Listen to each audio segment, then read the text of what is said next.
I have a different approach to him than I do my daughters. Because he's different. The situations, and not only just because he's different, he's the third child.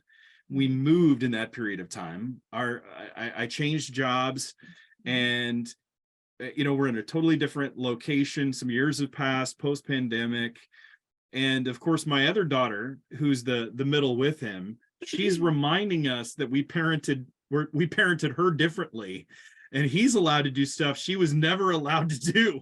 And now she's in enemy mode. They will certainly point that out. Yes. I mean, and she's very good at it, which is why she wants to be a lawyer. She's studying the inconsistencies.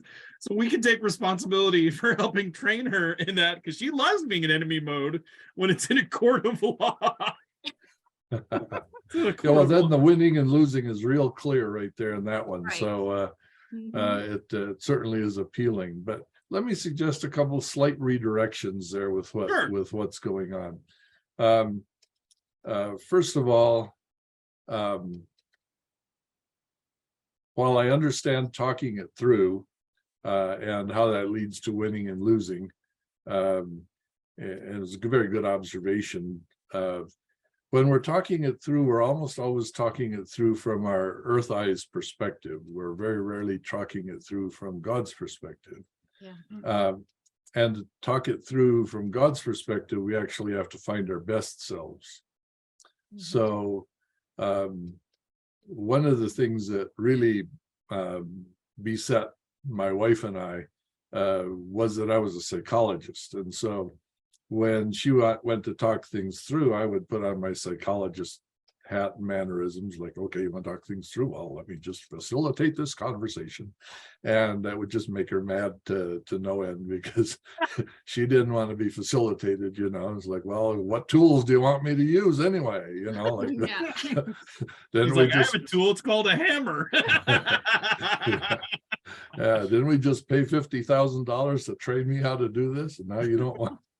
That went over really well. Yeah, so I'm sure it did. I think pastors could do the same thing. Oh yeah, definitely. But here's the interesting thing. What we found out was that when she actually wanted to feel peaceful, she didn't so much want to be understood as the peaceful feeling that comes as a result of being understood. Yeah. And when I didn't have my peace, having her talk to me about why I had taken away her peace didn't result with anybody having peace as an outcome of the conversation. Yeah. I would predict if she keeps talking, I'll lose my peace.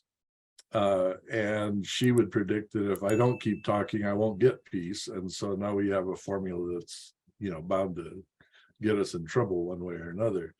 So what we agreed to was that we really want to work these things out together. And the way we're going to do that is we're going to connect with God and get our peace back. So our best selves are going to have this conversation, not our most tired, upset, dysfunctional selves having the conversation. So I would say to her, don't try to get your peace from me right now, because I haven't got my own, so much less some for you.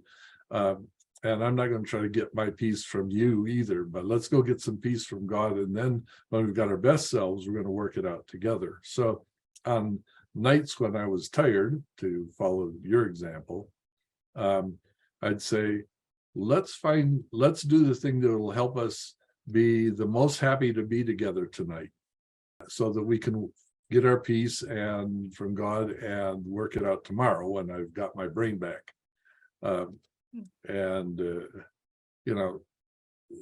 We found that it's actually an exercise that Chris and Jen Coursey came up. I know that you've had them on your podcast as well, but they called it the 3, 3, and 3, where you share with each other 3 things you appreciate about God from today,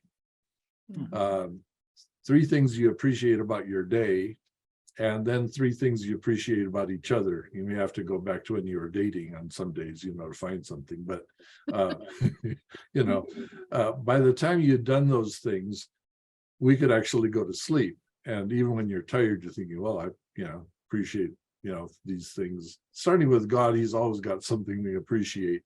Our day might be a little more uncertain, and each other's the least certain of the whole thing when we're lost our peace. But working that progression. Once your brain starts predicting, you know what, we will get together and solve this problem using our best selves, then it's very easy to settle in at night and go like, yeah, I want to have your best self. I really want this to turn out the best, and I want to find my best self, and our best selves are going to work this out. Meanwhile, we'll let God give us some peace until we get there. That idea, we're going again into this, what Paul calls the post-resurrection reality. We're going to live the post-resurrection life now. And that becomes a practical thing. Your brain predicts, yeah, this is going to work. Then the idea that we can settle in before we worked it out becomes sort of interesting. I can still remember the first night my wife and I looked at each other and go like, yeah, it isn't going to work tonight, is it? And tomorrow it's going to work so good, so let's go to sleep. And I remember laying back on my pillow going, did that just happen?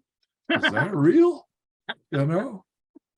Are we actually happy and we didn't work it out?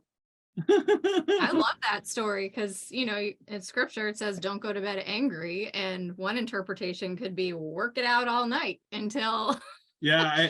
But you find the peace of God, you find peace with each other just through gratitude and the 3, 3, and 3, and you can go to sleep. And the devil doesn't get a foothold. Right. I had an old man once in my second church. I said, yeah, we don't go to bed angry. And he looked at me and he goes, 3 weeks.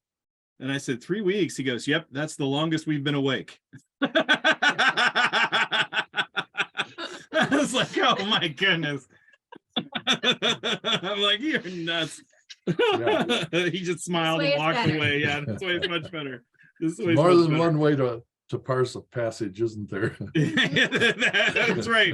That's right. And he really enjoyed that too. I had asked him, I said, how long have you been married? And he goes, let's see here. They've been married for like, I don't know, 55 years. And then he wouldn't say 55. He would say 42 good years. And he would say 13 not so good years. And I thought, okay, wow, I wasn't expecting that either. I wasn't expecting